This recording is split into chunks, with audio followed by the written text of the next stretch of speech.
Bon ben, bonjour tout le monde. Vous avez peut-être sûrement entendu parler du problème chez Desjardins, d'une mise à jour de l'affichage du solde facturé quand on est dans notre compte accédé.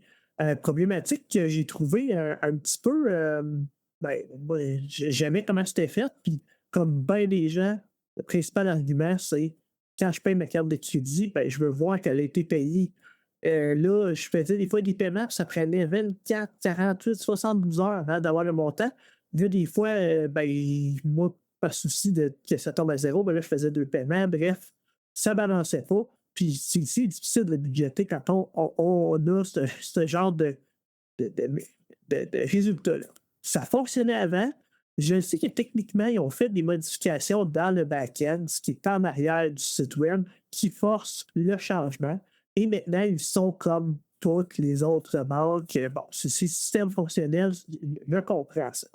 Par contre, moi, je suis développeur web, enseignant aussi en informatique, et j'ai regardé ça. Là, je regarde l'interface, je me dis, OK, mon solde facturé de 530 et 72, je viens de faire un paiement sur ma carte de crédit de, pas moins, 530 et 72 pour que ça tombe à zéro, OK? Et euh, dans le fond, en fait, là, même, dans l'exemple que je vous présente là, c'est un peu l'inverse. J'ai fait des achats, puis en ce moment, c'est marqué 530, mais j'ai fait beaucoup plus d'achats que le montant que j'ai disponible. T'sais.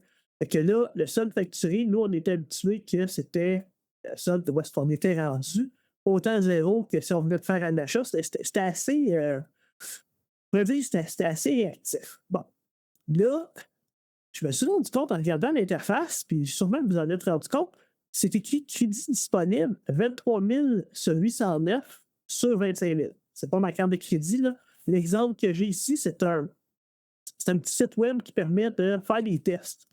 Là, j'ai été copier l'HTML du site de Desjardins, puis j'ai fait un petit script.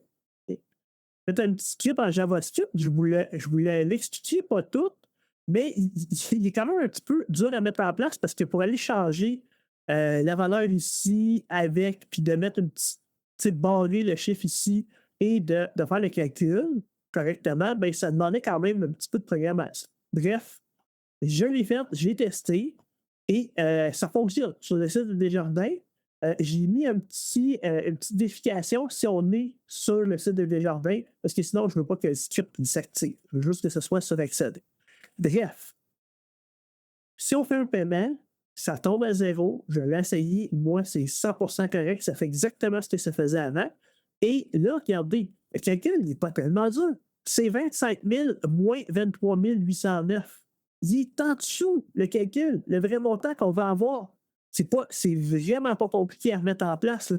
C'est de prendre l'information qui est juste en dessous, de faire le calcul, puis là, le 1191 qui est affiché, c'est le résultat final. Là. C'est ce qu'on aimerait avoir.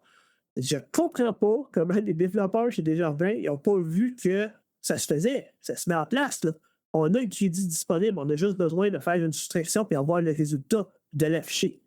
C'est sûr que peut-être au niveau légal, je ne sais pas là, s'il y a des répercussions, là, je ne suis pas au courant de tout le côté légal, mais il y aurait moyen de mettre une petite étoile à côté et de dire ça à titre indicatif, car vous avez encore des transactions non facturées qui vont s'en venir. Mais ça donne quand même une bonne indication si le crédit disponible de notre carte de crédit en temps réel. Ça, c'est en temps réel chez Visa. De savoir combien il y a sur notre carte de crédit, c'est pas tellement dur. Là. Donc, là, je suis rendu, là, je ne voulais pas faire une vidéo plus que 5 minutes. Là. Vous voyez que la problématique n'est pas tellement dure à régler. Donc, s'il y a des gens qui sont curieux, là, vous pouvez, je pourrais vous partager le script ici. Là. C'est une extension que j'ai installée dans mon navigateur qui permet de rouler des scripts. Je l'ai testé, là. Puis là, ici, il y a même du changement là, pour la petite ligne au travail du texte. Là. Bref, il fonctionne super bien. Puis je m'en sers maintenant. C'est que, sur ça, si vous avez des questions, n'hésitez pas. Les commentaires, vous avez le droit de chialer. Là. C'est possible.